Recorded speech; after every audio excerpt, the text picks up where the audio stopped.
Recording.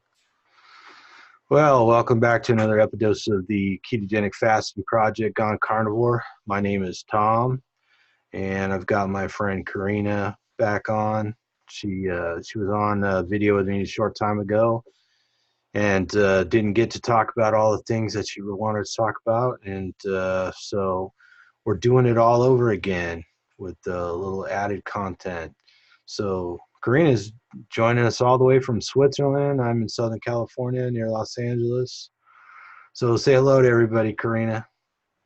Hello again.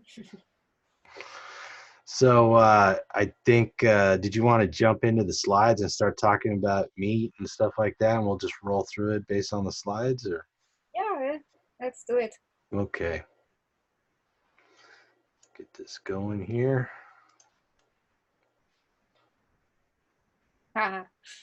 So Yeah, tell us about this picture, Corina.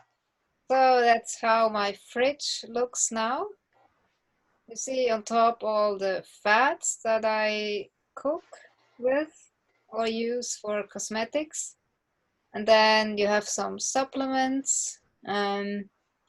That's a great company.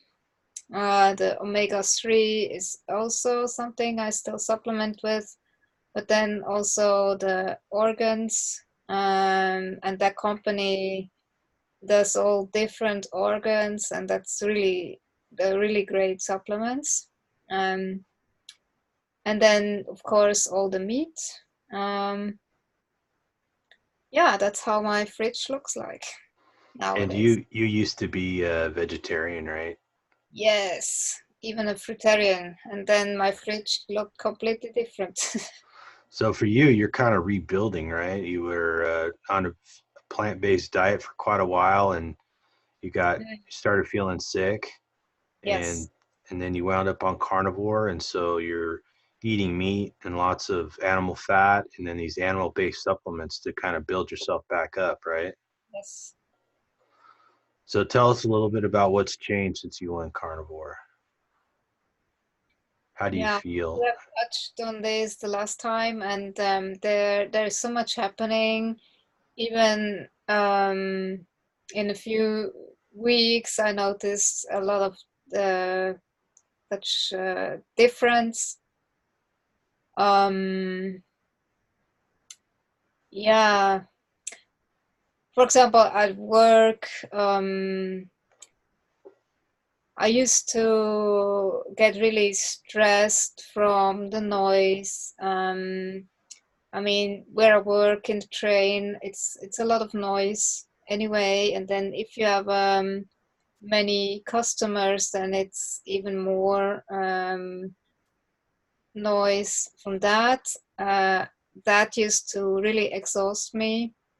Um, and there seems to be more tolerance to that. And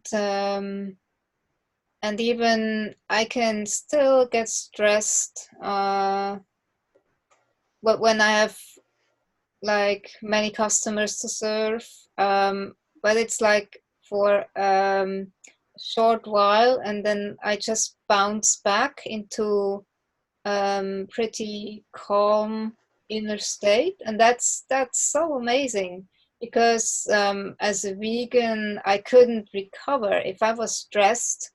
That stress just went through the roof. It's and I couldn't calm down. Um, and it took me hours, and then I couldn't fall asleep and stuff like that. I felt angry, and usually I got the migraine afterwards, the next day at least, or even the evening after work when I was in that stress state, stress-related migraines. and And now it's so different. I was really stressed the other day at work, and I calmed down, and I expected to have a migraine.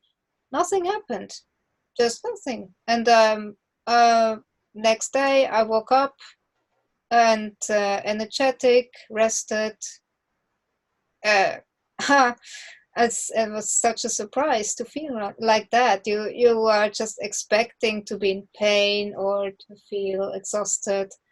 and suddenly you feel so different, and that's so amazing. And that's just and now 6 months into carnivore. After 6 months, that's amazing, the results I see.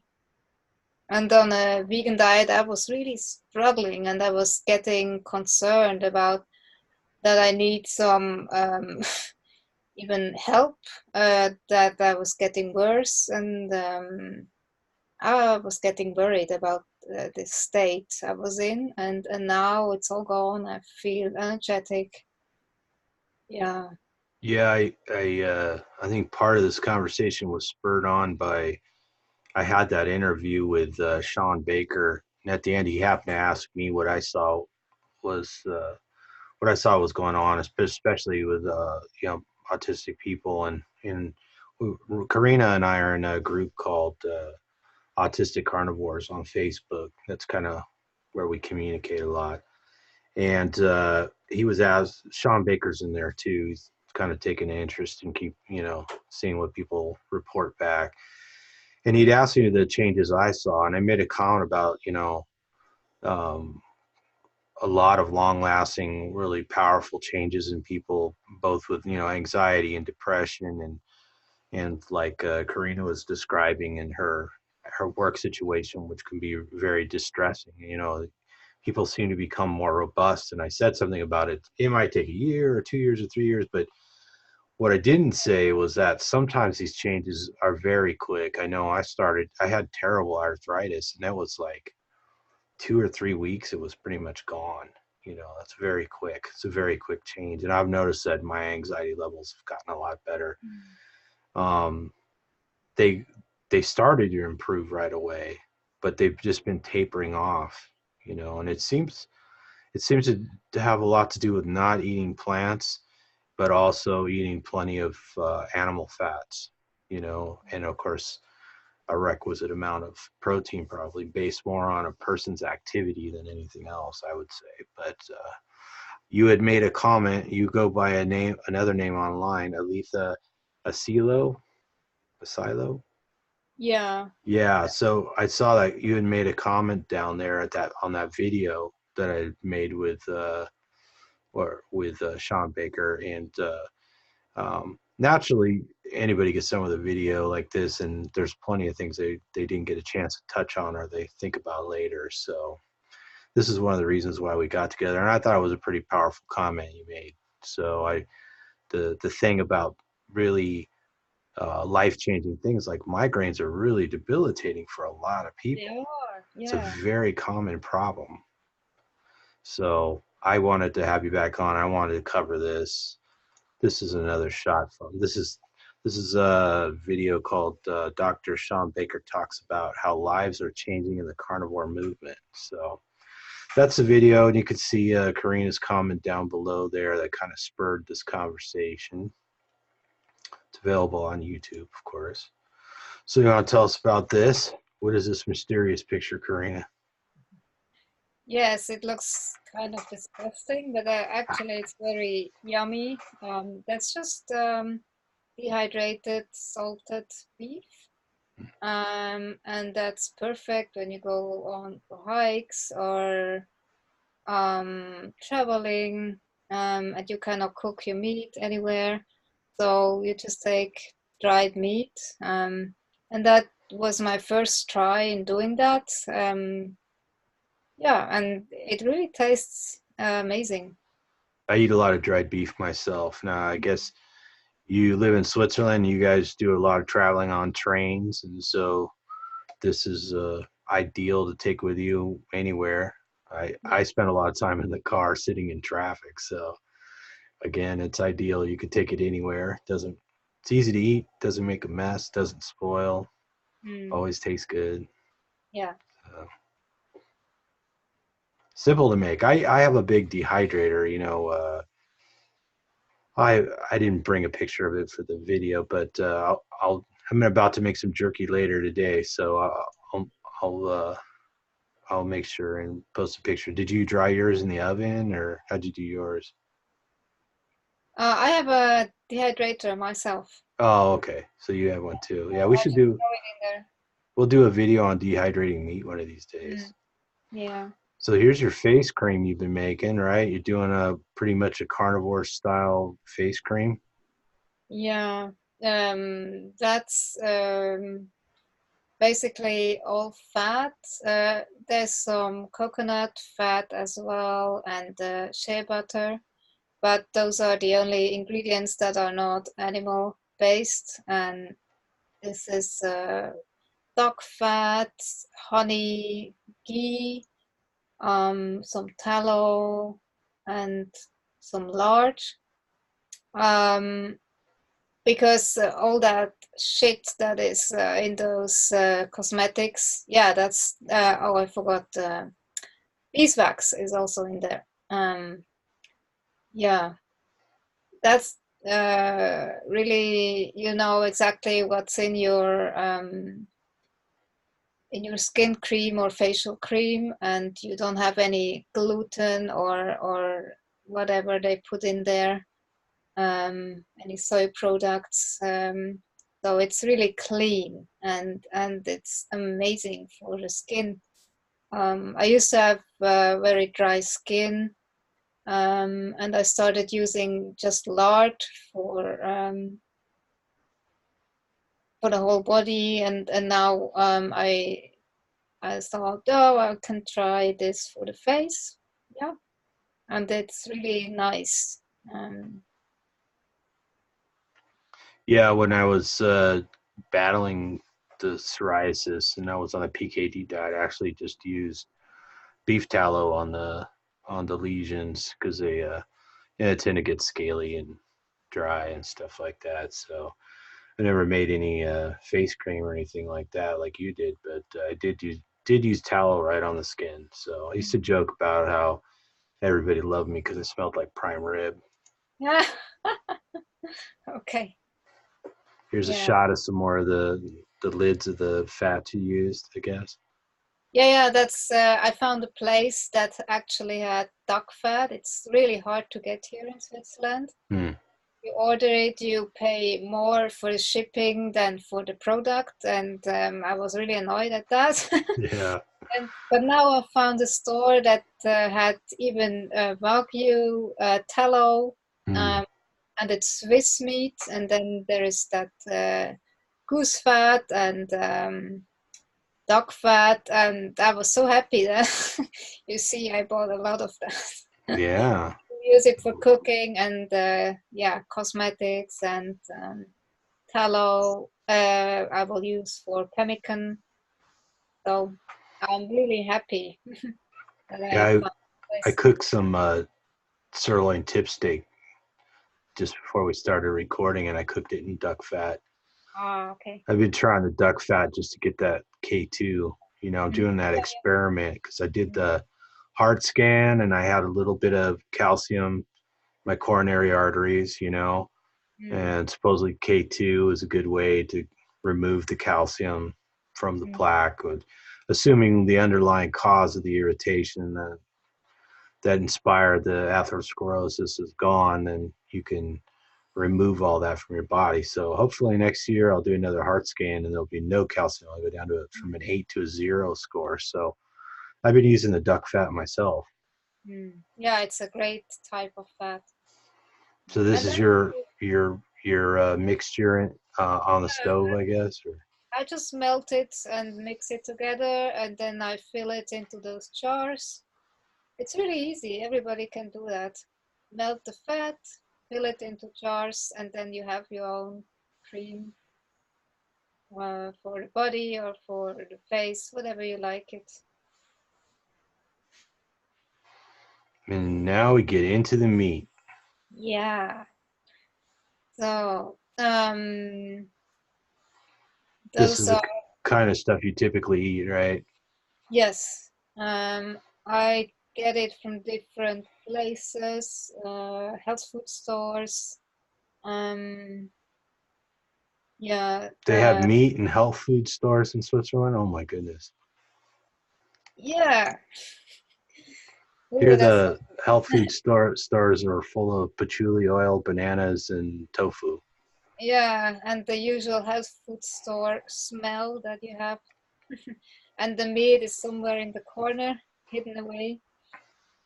Yeah, but no, here where I live, they have a big one, and the meat sections is not bad.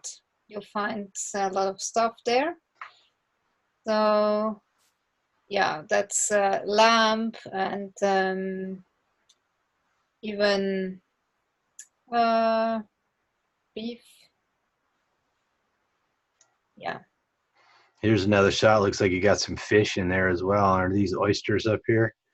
Yes, that's I order from online company in Switzerland, and that's amazing. They have all those farmers that do the really grass-fed um, uh, animal meat, and it's really, really good quality. And It once a looks month, like it. I order from them, and that's some liver there, and fish, and some ground beef, and oysters. Yeah, and And you all kinds. attribute your improvement in health to eating this way, right? Oh yes, definitely. Since I started eating that way, my health really improved, and I can only attribute it to that way of eating. Yeah, yeah. This is from main store, and they have great meat as well. And I wanted to try meat that's not from Switzerland, Hmm. some Tinian meat, some Irish beef, and some duck meat. So yeah, I just wanted to try how this tastes. But usually I eat local meat. Yeah, I'm gonna have to look around. I bought a frozen duck not that long ago, but it was good, but it was it said in big letters on the package. It said all vegetarian feed. It's like this Oh, poor duck didn't get to eat any snails or anything. mm. So hopefully I'll find some other duck. I'm gonna go hit some of the. There's a lot of Asian markets, particularly Chinese markets. So They have great. I'm gonna find some duck in there. They probably Yeah, got better duck. definitely found that. Mm. So here you go. Obviously, you're a raw carnivore. You eat all kinds of raw food all the time, right? Uh, not exactly. No. Wow. I mean, I have some raw liver Uh-huh. every day. That's and the oysters I eat raw, um, but that's about it. Um, and this is just preparing, putting some salt on it before I cook it in the fat. Hmm. So yeah, Looks shrimp, good. I'm mussels. jealous. You eat like a queen. Yeah, There it that's is, all cooked. Maybe not so raw. not so raw. I like my meat cooked. Well, Yeah. imagine that. I'm always teasing Sean Baker when I get a chance. I'll just send him a picture of a piece of raw liver or something, or some raw steak. He's always giving me the face. So Yeah, that's the company I ordered from online, and they send it, and that's the bags you get. they send it by carrier chicken. Chicken flies in with it, drops it off at Yeah, you. exactly. Yeah, Yeah, you bring it in, very nice. drop it off. Oh, now another thing you want to talk about was the influence that Dr. Natasha McBride Campbell McBride has had on you. And we were kind of talking about how people wind up coming to the carnivore diet. And I told my little story that I was on keto, had done really well, but found myself wanting to just eat meat. I was just discovering these groups on like Facebook and a couple of websites like Zero Carb Zen and stuff like that. And I'm like, oh, there's all these people out there that just eat meat, and this is what I want to do. It seems like a natural fit. And then I saw right around that time, I saw Sean Baker on Joe Rogan's podcast. Like a lot of people, I think that was turning point for a lot of people. A lot of people that explored ketogenic diet like me realized that by changing their diet that they could improve a lot of health problems. They could feel a lot better. And for you, turning point was kind of some of the advice that Dr. McBride was giving out, right? That's kind of like your hinge pin, as it were, right? Yes. Yeah, I had her yellow book for maybe 2 years in my bookshelf, and I don't know what got me. Yeah, the yellow one. I'm a little And click happy. Sorry. no issue. You see, there is autism on this one too, Yes. depression. So I decided to read it. I listened to some of her podcasts and her presentations on YouTube, and they're really good ones. I can highly recommend it. And her book is great. It's yeah, I love it. So I'm not sure. She probably mentioned that in the book as well. I don't remember. It's It a was lot of. something along the lines that, she's kind of more of a, not necessarily a carnivore, but she said that some kids just don't tolerate plants and they really just need to go on a meat diet and stay on it, right? Exactly. Something like that. That for me was the turning point.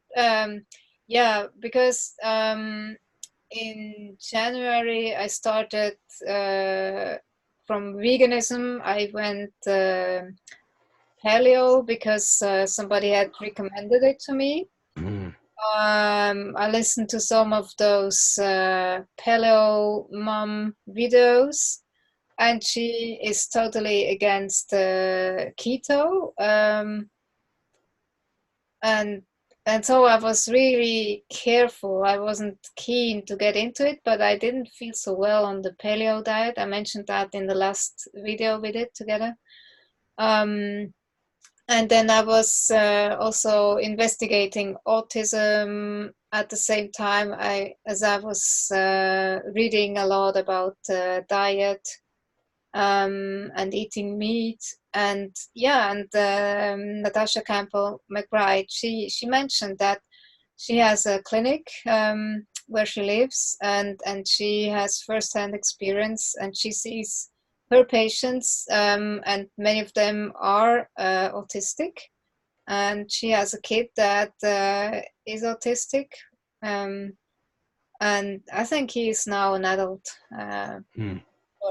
Anyway, and she mentioned that some of those kids, they she calls them gaps people, Mm.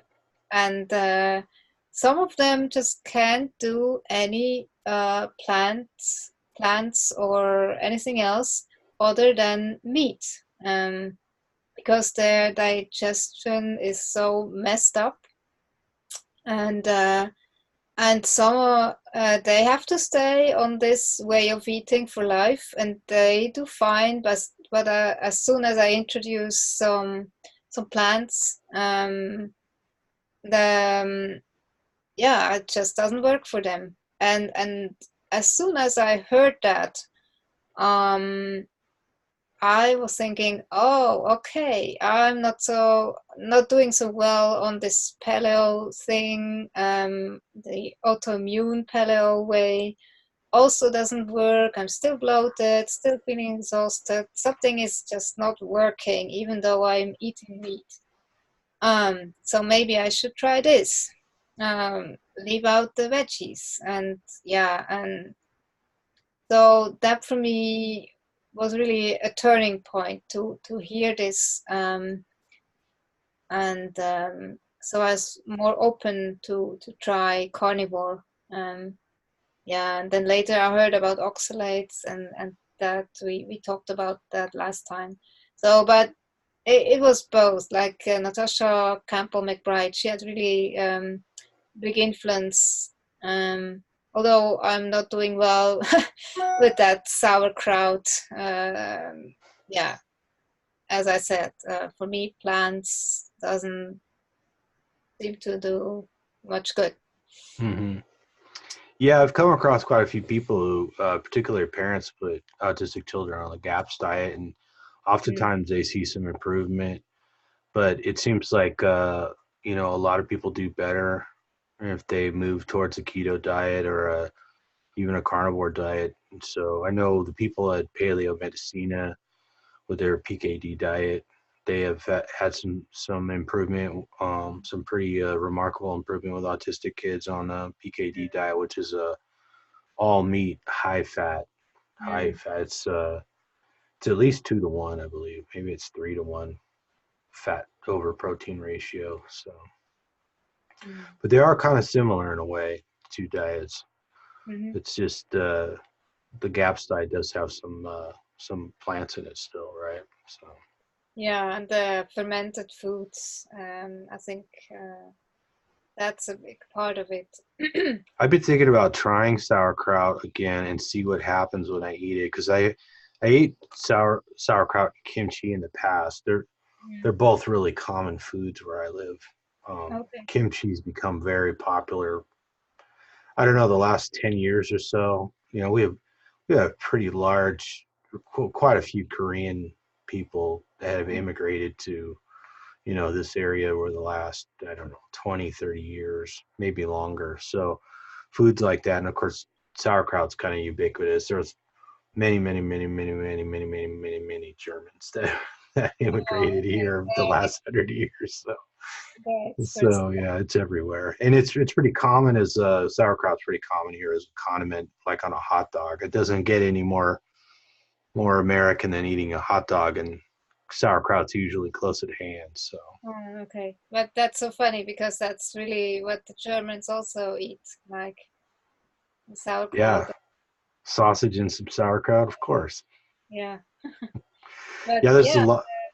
There's a lot sorry. of Germans here. There's a giant facility not too far from here. It's called the Phoenix Club, and it's some German cultural place, and they have this incredible Oktoberfest there. In fact, I think it Oh just my God, ended. the Oktoberfest. Yeah, it's around that time now that they have. Yeah, there's a place not down the freeway ways called the Alpine Village where they have this huge Oktoberfest every year. And then my dad lived up in Big Bear for a long time, and they had a big Oktoberfest there. So there's Germans everywhere, Germans and more Germans everywhere. So. Wow, that's interesting. So when I didn't notice I had any issues eating some sauerkraut or some kimchi. So maybe I've really been focused on figuring out what was going on with my psoriasis, and I think it was egg whites and dairy, Mm.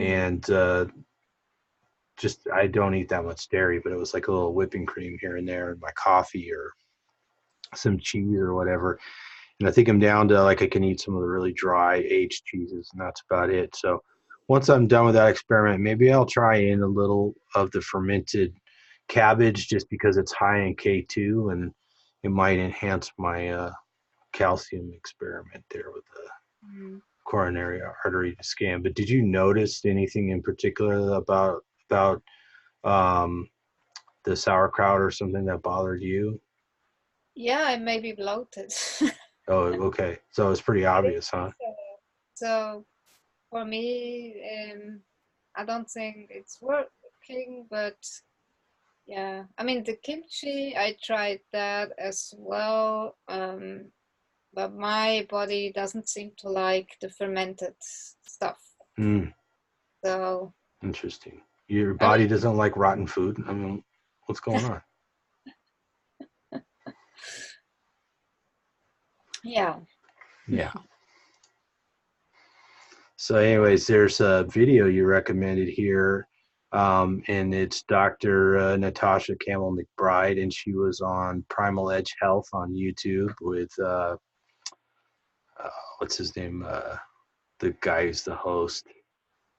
He lives in Uh, the jungle down in. Does he live Tristan in? Haggart. Tristan Haggart? What was that? Tristan? Yeah, Tristan. That's his name. Yeah, he lives down in the jungle. Where is he in? Ecuador, Guatemala, or something like that. Yeah, Somewhere South America. I'm not sure exactly uh, where. so Yeah. gringo down south there somewhere. So yeah, I haven't seen this video, but I'm definitely gonna watch this one. Probably listen to it I today. can highly recommend it. And Yeah. she just goes into veganism, and again she has first-hand experience, and she sees those girls that come in vegans, eating disorder, horrible state they're in, and they're always getting better on her GAPS diet. And yeah, but what she mentions is that if you have a anorexic girl, those people, they need a strong supporting environment, because it's really almost a mental disease. I'm not sure if you know Portia de Rossi's book. She was severely anorexic, Hmm.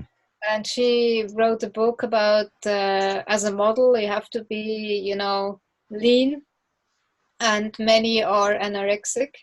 And Hmm. she was, her regimen was insane. Like, she was exercising like crazy, and she was eating so little, and she was really getting sick, physically as well as mentally, even more so. um, I'm not sure if she's still a vegan now.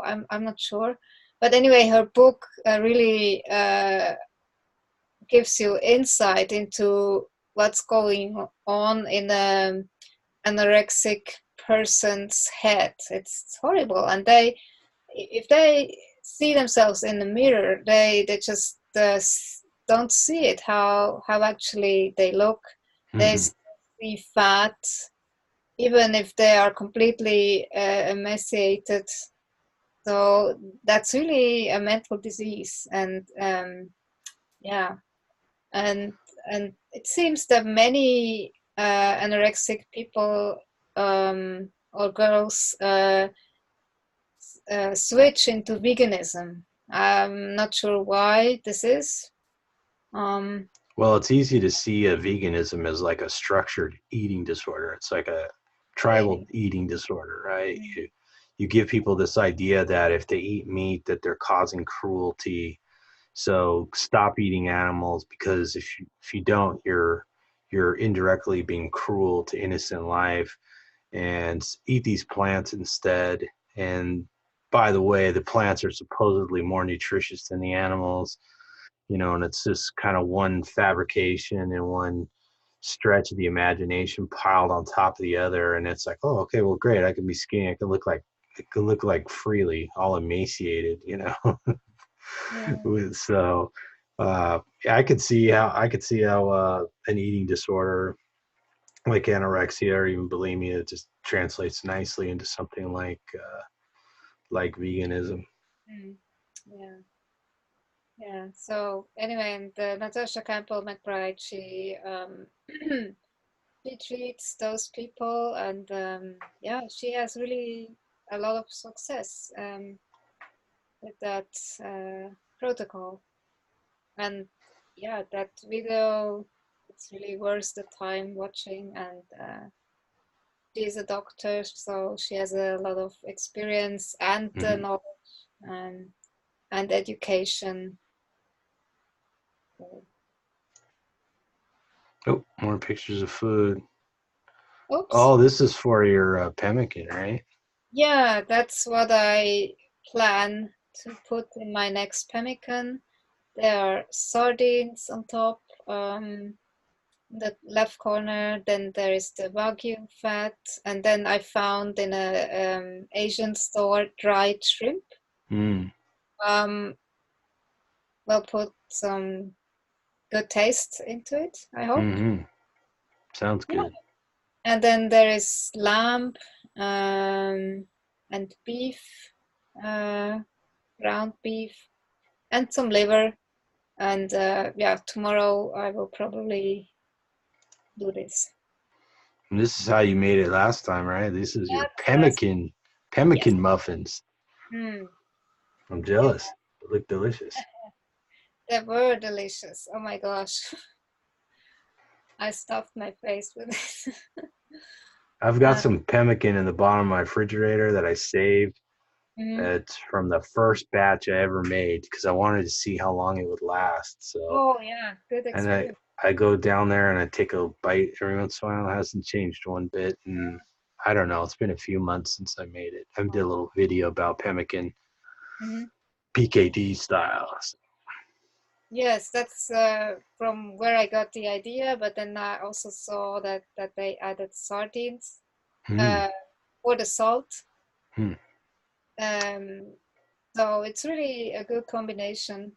So Um, did you dry the sardines at all, or were they packed in oil or water, or they're how'd packed you? in oil, and I didn't like that so much, but they were the only ones that were salted. So I Hmm. just washed off the oil. Um, yeah, and that's okay. So, and then you dry it in the dehydrator along with the meat. Um, and then you mix it with the fat, as seen in your great video. That's where I got the courage to try. Ah.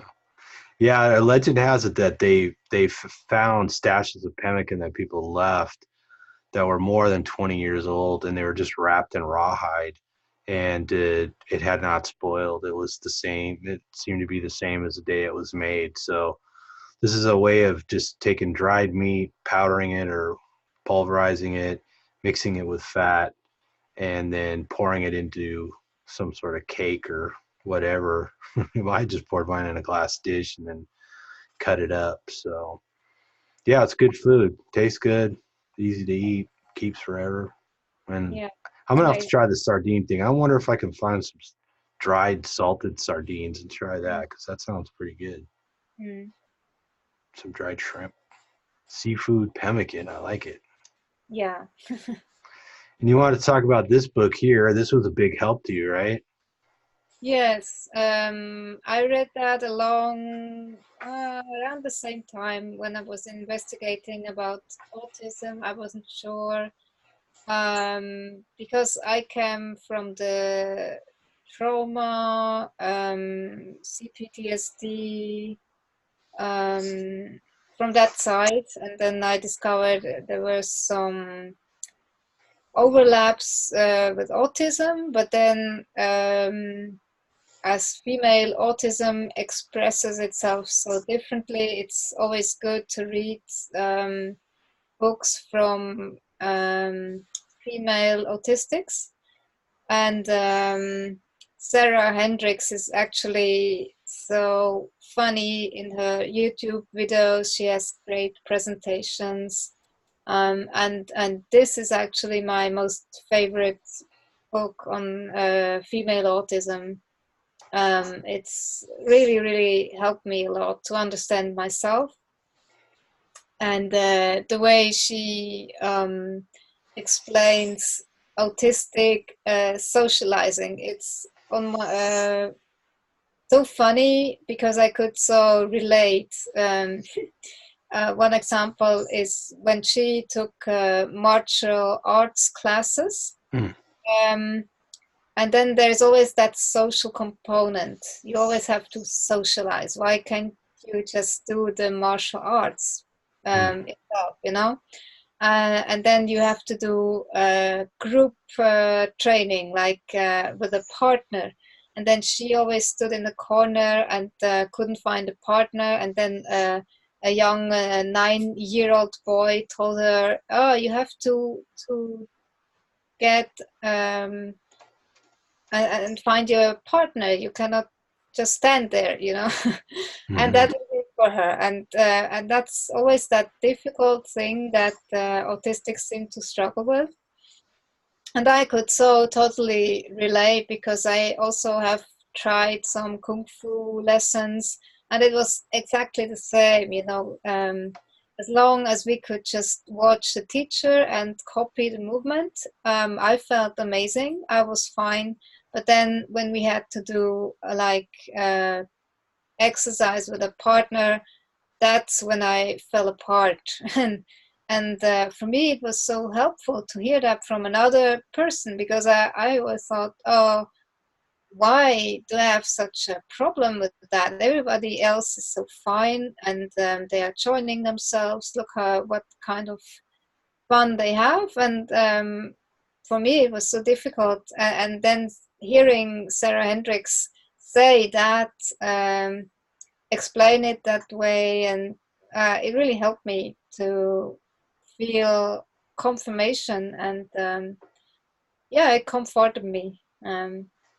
So Excellent. This is Sarah Hendricks on YouTube, right? So yes. she has some lectures there. Yeah, I'm gonna have to check those out. I think I've seen a couple of them, but not these though. But just so people want to know, look up. If you're just listening and not watching, her name is Sarah, Sarah. Last name Hendrick is spelled a little different than usual. It's Hendrickx. So it's Hendrickx. So yeah, definitely some good content. And we never run out of content, do we, Corina? No, we don't. Because if we're not watching it, we're making it, right? Yeah. And you sent me this funny picture. Of course, you're in Switzerland, so you don't celebrate Thanksgiving over there. Not that you should, but but over here in the United States we do. And she sent me this picture, and it's a picture of a like I want to say it's some sort of like hors d'oeuvre tray or something where you'd have a cup of sauce in the middle for dipping in or something like that. And it's got all 6 compartments around the outside where you'd put some kind of snacks or something.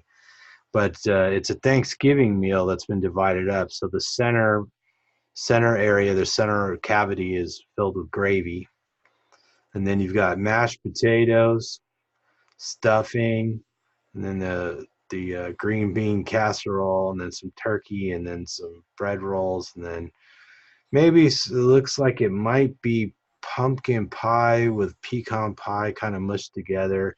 And each one of the foods is separated into separate compartments, so they're not touching one another, which is kind of a meme, I guess, in autistic communities. A lot of people don't like their food to touch. So, but at the same time, we find it ironic because the carbohydrate load in this meal is off the charts. So it's probably the last thing a lot of autistic people ought to eat if they want to feel good, right? Yeah, exactly. And everybody was saying, "Oh, that's a great plate." It was shared in a autistic group, Yeah. and everybody was like, "Wow, I need that plate. That's amazing."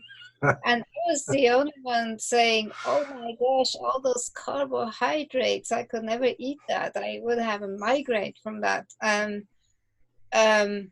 and then I was sharing one of my meals I eat as a carnivore. And then the only comment I got, "Oh, the food is touching." Nah. Oh Yeah. yeah, you putting all your food in one bowl. What are you thinking? That's crazy talk, Corina. Yeah, Yeah. the mashed potatoes are, of course, all potato starch, and then even the gravy, traditionally they take the drippings from the turkey and then they mix it with cornstarch to make it thicker. So Oh my even gosh. that gravy in the middle is full of cornstarch. A cornstarch, not yeah. And then the stuffing is often made with like a dried bread. So they take little chunks of bread and seasoning and they mix it together. And that's what the stuffing is. A lot of times they put that inside the turkey when they're baking it. Okay. And then that casserole is green beans, and it probably has like that brown stuff. And with the green beans, is probably fried onion, like onion ring type crunchy things that are put on top. And Mm. the green beans are usually cooked in some kind of like soup, like a can of Campbell's cream of something soup. I forget exactly what goes in there. And of course, all those canned soups are all just when one vegetable mixed with some kind of carbohydrate / starchy material and a bunch of sodium and stuff, preservatives. Of course, turkey might be pretty healthy. And then you got the rolls there. I could eat. Yeah, the rolls are all full of gluten, I'm sure. So, and then the pie, we've just taken nuts and squash and adulterated it with lots and lots of sugar. Lots and lots of granulated sugar in there. So, yeah, it's no wonder that people are depressed and fat and sick and have anxiety and depression. So, yeah, I've been watching a lot of those Chris Palmer MD videos over again, and I think it's pretty clear that a lot of psychiatric issues really are related to or worsened by insulin resistance in the brain. And he's had a lot of luck with, this goes back a long time. Of course, they started treating, people with seizure disorders and people with psychosis were treated with starvation or fasting for a long time. It was known as like, hey, stop feeding these people and they stop being crazy. So, and then eventually we got around to the ketogenic diet, which was supposed to be a fasting mimicking diet where it's a very high fat diet, and it worked very well for people with seizure disorders like epilepsy. Some cases, like 50% of people didn't even need any medication. And of course, before there was any medication, that was the only treatment. So, and then we get to modern times, and we're starting to see that going all the way back to the mid 1960s, I believe there were papers published where they said that when they put people on high fat, low carbohydrate diets, that a lot of their psychiatric issues, everything from schizophrenia to depression and anxiety. And, I did that video with the Nuskies, that whole family. The little guy had Tourette's, it was OCD, he had ADHD, mom had fibromyalgia, and dad lost 100 pounds by going low carb keto. It's just amazing. So I don't know. This picture here kind of sums it up for me, because this is the kind of thing we eat on a special occasion, sort of a feast. But any one of those components in that food is going to be, or maybe 2 or 3 of them is going to be something that people eat every day. So. Yeah, even on the paleo diet, you still have a lot of carbs or oxalates. It still will disrupt your digestion, irritated. Yeah, everybody's sick after they eat Thanksgiving dinner. It's a joke. Everybody sits around moaning, going, oh, God, I ate too much. And maybe it's not so much, we always thought we just ate too much, but maybe it's not that we ate too much so much as we ate the wrong things. Because I know sometimes when I'm hungry, I can eat an incredible amount of meat. I rarely eat more than 2 pounds at a time. And in fact, most times I probably eat 1 pound at a time. But there's one day when I definitely ate, I think, close to pushing 4 pounds in one sitting. And when my buddy Aaron catches a tuna or something like that, we go there, he's got a bluefin or something. We've easily eaten 5 pounds just while we were cutting up fish. Wow. Just 5 pounds of raw tuna straight out of the ocean. It doesn't get any better, and it tastes so good. It's so easy to digest. And I know for me, it seems like if I eat raw tuna or raw beef, I digest it really well, really fast. It's almost like you can almost keep eating and never really seem stuffed. I don't know if you hear my dogs back there trying to get comfortable. So I hear all this rustling behind me. So. Okay, I didn't hear anything. No, okay, good. No, then but I didn't say anything. True. That's something that Sean Baker mentioned also. On such a Thanksgiving meal or any other carbohydrate meal, you just feel completely exhausted after eating. You have no energy, and you almost fall asleep. That's typical, and people think that's normal. But then if you go carnivore, then before that you may feel a little bit hungry, but you can still keep going, you know. But then when you eat, Yeah. you have eaten, and then you keep going, and there is no exhaustion, nothing Right. Yeah, you don't particular get that tired. You're makes like, yeah, you don't feel tired. You just yeah. and your brain is Sharp. normally working. And Yeah. I remember I used to get so exhausted after vegetarian meals. It was Really. terrible, like complete shutdown and brain fog and horrible. Took me half an hour at least to recover. Huh. And now it's amazing. Like you feel just fired up, nourished, and you are ready to go. Um, and I think that's how it's supposed to be. Yeah, for sure. Yeah, I remember I used to get tired after lunch, like, and I don't anymore. So now that I just eat meat, I don't get sleepy, in Mm, the middle of the day. So, mm, and I think here in it, we're making jokes about, Thanksgiving dinner and getting tired after, and it's true. Everybody sits around going, "Oh, I ate too much," and kind of nodding off on the couch. And of course, there's a lot of football games on, so a lot of times people are just kind of half watching a game and half dozing off. And but the whole holiday season is just a climactic build into diabetes, because right now we're in October. At the end of October, we're going to have Halloween. There's going to be candy everywhere. Kids are going to be walking around knocking on people's door on Halloween, and people mm. are going to open the door and give them some candy. And everybody buys giant bags of candy at the store to hand out.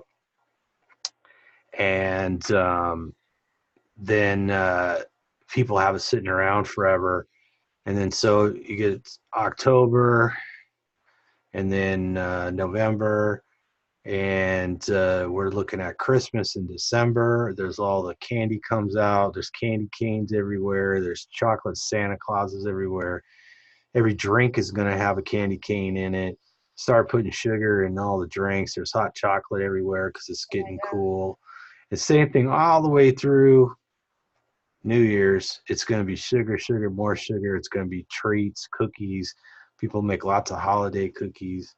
Mm. It never ends, right? And then maybe things taper off in January, and I think that's why in the U.S. it's like people's uh, New Year's resolution is to lose some weight, because Yes, exactly. by the time they get to New Year's, they're pretty sick, Mm. you know. So, anyways, well, I think we covered all the slides, and I've done plenty of talking. Was there anything else you wanted to mention? Probably we can save it up for next time. All right. Yeah, we'll definitely have to do this again. I don't think we're going to run out of stuff to talk about. It was good to see you, and I'm glad to hear you're doing well. I'm glad to hear that carnivore has been good to you. It's always intriguing to hear a story about somebody who's been on a vegan or vegetarian diet. As much as it may seem like a cult, I don't blame people for trying it, because when people don't feel good and they want to do something better for themselves and they give it a try, I applaud them for trying. Of course, then we see people who hold on to the bitter end and they're really sick, and like, you Mm. might want to try something else for a while. Yeah, it's so sad to watch you start to feel so amazing, and you try to hint, you don't want to come full on, and but you try to tell them, I feel so good. Why don't you try it? You have nothing to lose. Just try it for a week and see how you feel. And but it seems many people are kind of too scared because it seems to be too extreme. Mm-hmm.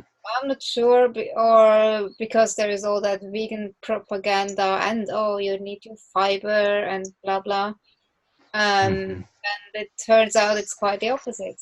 You don't need all that fiber. It's actually irritating the gut for many people. Not all, but Right, right. many don't do well with all that carbs and veggies and fructose from the fruits all year around. Yeah. Yep. All right. Well, thank you for your time. I really enjoyed talking to you. And Same I here. hope everybody out there feels better. Remember, if you saw something helpful in this video, to share it with somebody who might benefit from it. Please subscribe. I know you have some. Did you want to share some YouTube channels that you have, Corina? Do you have them? Maybe next time. You probably aren't prepared. It's yeah, more suitable next time when we maybe talk about the Greta thing. Yeah, we talked about our buddy Greta Thunberg, And and, Arnie. and maybe Arnold Schwarzenegger, and maybe Roseanne Barr. Some of our favorite people. We have to talk about them. Yeah, so everybody come hang out with us and join the conversation. Autistic Carnivores. Pass around links to these videos, and maybe subscribe to the channel. So thanks again, everybody, for watching. I hope you got something out of it, and I hope everybody feels better.